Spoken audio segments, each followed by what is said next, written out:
How's it, everybody? How's my Hawaii people? How you doing?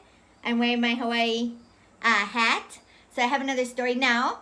If you don't like the subject of farting, then you should probably turn off the video because this is another Jay Jarman story. And remember I told you the other time that he has a tendency to give me a lot of really funny, good memories that have to do with something that's gross. Well, yeah, this story is about that. But first, to start it off, I've had many comments about, the connections between Hawaii and Japan are very interesting. And a lot of them have to do with Japanese, right? So we were talking about, like, I thought for the longest time that it was Mr. Fuji because they said Fuji-san, when actually san is the Chinese character for mountain. So it's actually Mount Fuji. But I had so many mistakes like that. And yeah, that could last forever. So somebody wrote me and they were like, I didn't even know that either. I always thought also that they were saying Mr. Fuji or Mr. Iwate, right? So I find that maybe some of the stuff that I've been through in Japan would help a lot of you guys, because when you guys from Hawaii or anywhere come to Japan, yeah, you're going to be like, oh man, I know that word. But then actually the way that they're using the word is quite different. So one of the examples is one of the words that we know in Hawaii that a lot of my friends in Japan are like, hey, how you know that word, right? Like, why? Why do you know that? And also the way you're using it is wrong. Is kusai. Okay, kusai means, so when we in Hawaii say kusai, like that, it just means stinky, right? Like a light level. So it would be like if I don't know, my shoes got wet and I picked up my shoes and they smelled bad, I would say kusai. And people in Hawaii would know that that means stinky. But in Japan, kusai is pretty strong. It's a really strong word. So it's, I like to always try to be as positive as possible. So kusai is like literally, if my own personal thing, because you guys know that a lot depends on whether you're talking about yourself or whether you're talking about somebody else. This is also extremely similar to Hawaii. So very similar to the way we communicate in Hawaii. If you're talking about yourself, you can be strict, yeah? So like in Hawaii, if we're talking about our own house, we can say, oh yeah, it's really like small and it's so messy. We say stuff about ourselves that wouldn't be that positive, right? But then when we're talking about somebody else or like the general environment, usually you want to say something nice. Like you don't want to say something that sounds really strict, right? So I think that might come from Japanese. It probably comes from all the different languages, but that's the way that people communicate here too. So for instance, like I just gave you the example, yeah? If I pick up my shoes, or if I open, in Japan we have the getabako at the entrance where you put all your shoes. In Hawaii, you just take your shoes off, yeah, and then sometimes you have a little rack. But here, like literally every house in Japan has this thing called getabako. Remember we talked about geta the other day? That's why it's called getabako, because that's what you put your geta in. Anyway, so everybody at the entrance to the house, they have these nice little built-in cabinets for you to put your shoes in. So if I open my cabinet and I haven't put in the little charcoal thing to take the smell out, because we have the high humidity over here in Japan, yeah? So if I haven't put the charcoal thing, or if I haven't put some kind of aroma thing in there, it is kusai. So if I open it up and I say in front of my friends, kusai ne, gomen ne, that's perfectly fine. So you can use it towards yourself or something you've done wrong. Now, if somebody says, how do you like the smell of natto? Okay, natto, you guys know, is the beans, the what's it called? Those goopy beans that have been, it's almost like they've been purposely spoiled and they stretch and they're really good for you, and I love it. Anyway, so natto. So let's say someone asks you, natto wa daijoubu desu ka? Right? That's a trick question right there. How do you like natto? How is natto to you? They're not saying, people are not asking, nioi ni tsuite wa dou omoimasu ka? That would be like a low context type of communication. Whereas in Japan, it would be like, natto wa dou? Right? How's natto?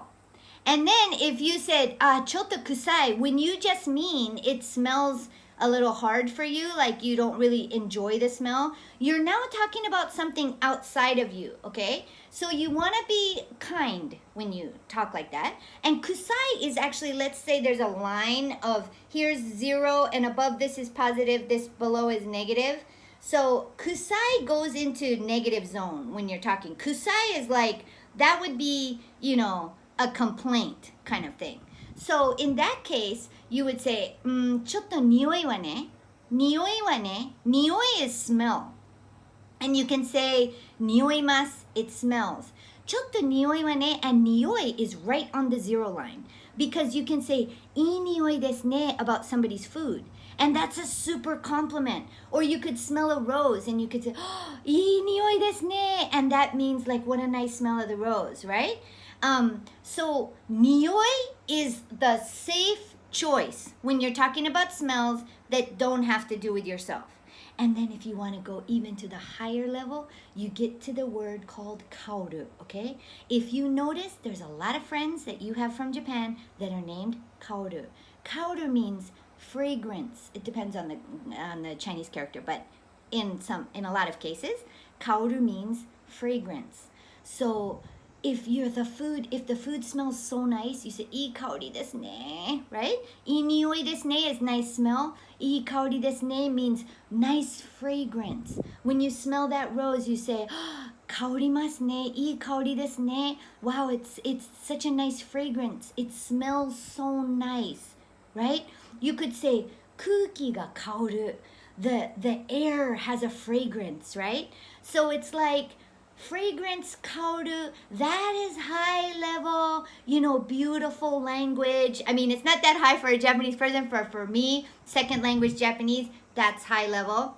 Then you have the middle one, which is nioi. So if somebody says natto wa do, you say, ちょっと匂いが, and that already means you don't like the smell, okay?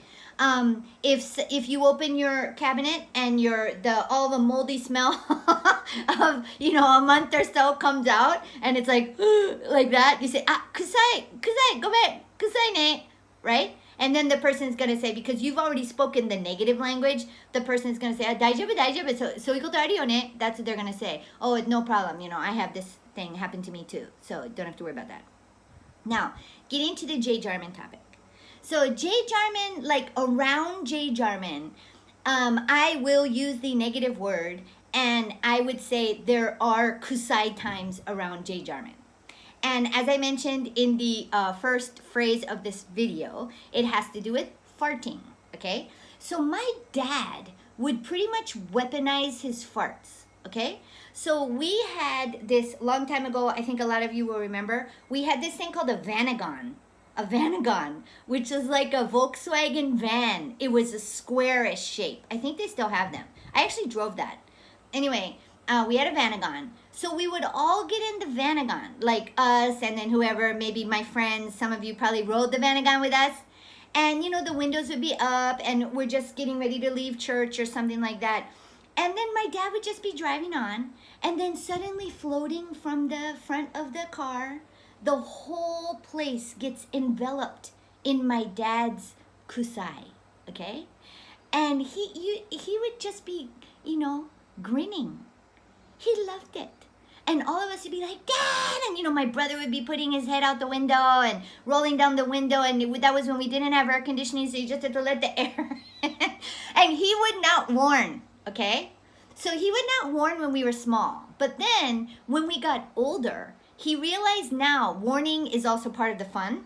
So we would be at like Blockbuster Video, renting a video and waiting in line. And my dad would come out like over to me in a very sort of CIA, secretive James Bond way. And he'd whisper in my ear. He would say, young lady, I think that you should move away from these premises, he would say. And you know what that means. That he basically, in his words, he has laid one. Okay? Bad. So I immediately will leave and go way back and, review all the videos I can find. And then those poor people around there who are not expecting it, everybody's starting to look around like that and people are polite, so they're not saying anything and nobody's saying kusai, kusai. But my dad, again, grinning because he just, I don't know if he can control them, but he doesn't. He controls them to the point where he can weaponize them and, make a scene or something, right? Right? So one time, this is a good story about my dad that I love about it. Every year on Easter Sunday, we would go very early in the morning to Magic Island, which is like a little beach over there in Waikiki, between Ala Moana and Waikiki. And that's where we would have our sunrise service baptism. And it's just one of the most beautiful things to get baptized in the ocean. And everybody wears like t-shirt, and it's so Hawaiian, yeah? And all the people from the church go down. We all sit on the sand like really early morning. Like we left our house when it was dark. And we go and we ride, it's sunrise service, right? And we watch the sunrise together and people get baptized. It was so lovely, But one of the funny memories of that is my dad, as we were all like heading back to the cars, because Easter Sunday you still have church. So you go to the sunrise service and then you go back to church after that. So as we're all going back to our cars and everybody's all happy and, Easter morning and just had our sunrise service and it was beautiful and everybody's talks and happiness and singing. And we go back to the parking lot and all these kids are around and my dad doesn't have a shirt on because in Hawaii it's okay not to wear a shirt. And so he doesn't have a shirt on and getting ready to go in the car and all the kids are around. And my dad's like, okay, punch me as hard as you want in my stomach. I'm a muscle man. I'm a superhero, which he was in some of my other videos. I'm a superhero. Go ahead, you punch. Because he was so proud. He did so many sit-ups. And he is in really good shape. My dad is very athletic and really good shape. So he's very proud of his stomach that he would always like make it tight and then it would be really hard, And so he's like, okay, punch me. Give me your best shot. Punch me in the stomach. And the little kid's like, really? Really? The pastor? I can punch the pastor? And my dad was the youth pastor, so I guess the kid was okay with it. Maybe like 6 years old or something. And my dad's like, yeah, you can punch me. Punch me in the stomach, Punch me as hard as you can. So the little kid, rounds up his fist like this, the little 6-year-old boy. And he's looking at my dad and everybody around is like, oh my goodness, Jay's so funny. And he goes like this. It's really quiet because it's early in the morning. It's a sunrise service. There's nobody at the beach except us. And so the little boy does this, boom, and he punches as hard as he can, which is not very hard. But my dad, since he had put effort into making his tummy tight, it was the loudest fart I've ever heard in my life. And it was perfect timing because when the boy's fist hit my dad's stomach, it was like, boom, like that. And yeah, so you can tell that that's one of my favorite memories of Easter sunrise service is my dad making a fart in front of everybody. It was a little kind of like feeling of revenge because he was always doing it to us, like the silent ones, but this one wasn't silent anyway. It's fun. So that would be the perfect time to say Kusai because you're talking about your dad, right? And it would be funny and everybody laughed.